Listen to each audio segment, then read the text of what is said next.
Hello, this is Bonny Meyer from Oakville in the middle of the Napa Valley. It's August 22nd, Saturday, and close friends, friends of friends have lost their homes in the Napa County fires, most of which have been on the other side of the ridge behind me, all around Lake Berryessa, and now extending down to Vacaville and Fairfield and Winters. They were started by an electric storm. Never in my life. I've lived in the Bay Area for my whole life, and I've never seen electric storms in the middle of the summer. And we're expected to have another one or two in the next 2 or 3 days. So everyone's a little nervous. There is a hush over the valley.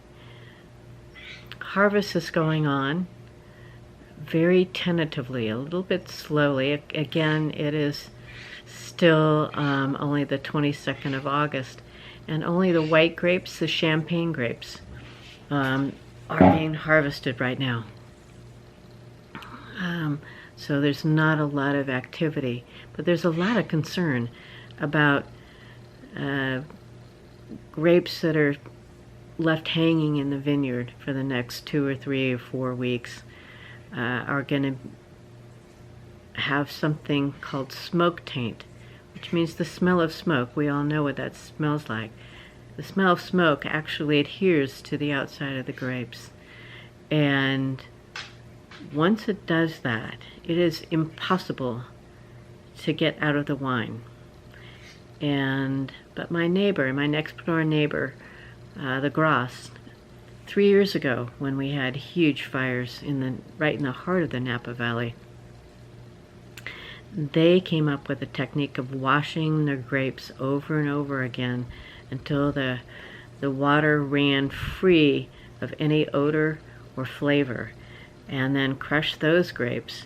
And they said they made great wine out of it. So I think there's hope for the rest of us that in the event that the smoke has really attached itself to the beautiful Cabernet that grows in this area, that there's something that we can do about it.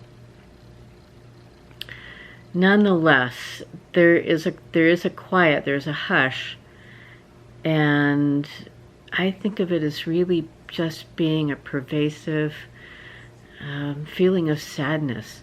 We all know people that have lost everything except what they packed in their trunk, thinking that they were going to return home.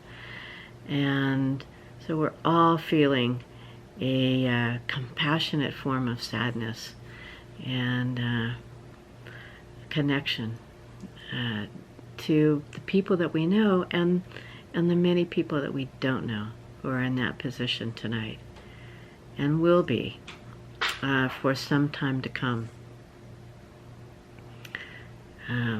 My friend is staying in a motel right now, and she's pretty happy where she is. I'm trying to get her to come and stay with me, but there's something having to do with insurance and that neither one of us understand quite yet, but they'll find their way.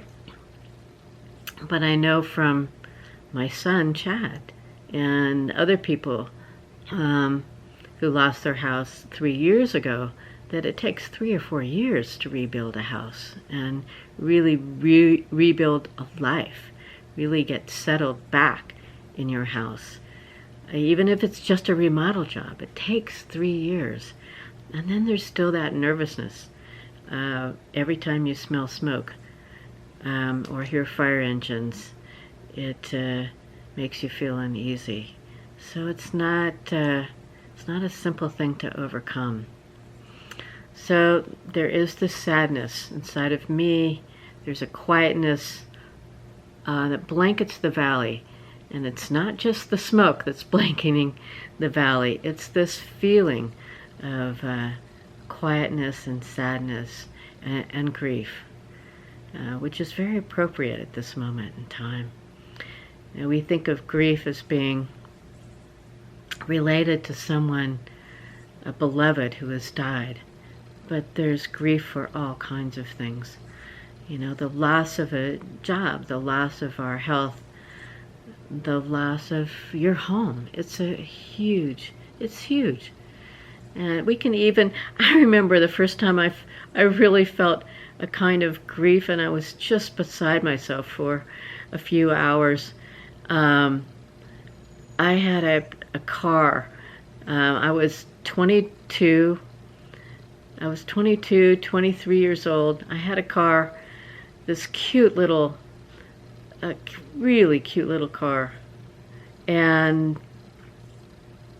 it had a little sunroof, it was red, it was so darling. And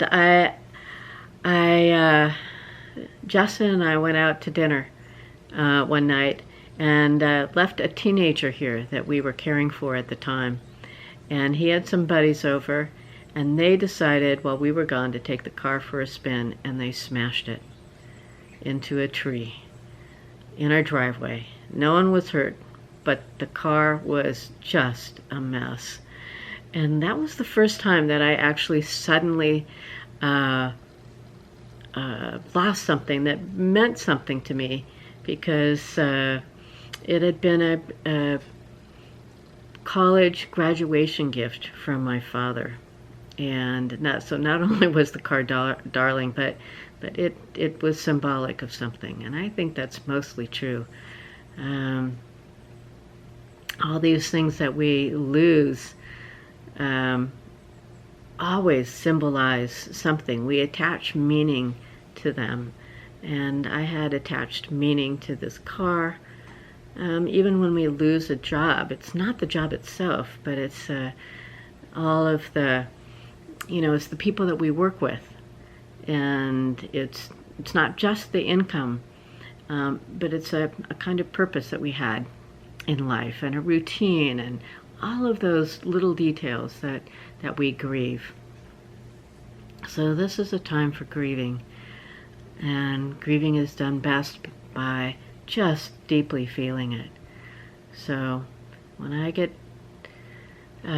go inside, I'm going to do just that. I'm going to get really quiet, just feel the grief of communal loss, feel the grief for my friend and all the other people who have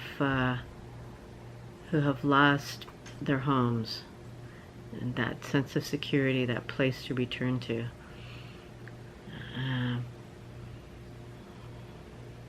So that's it for me, the 22nd of August, 2020.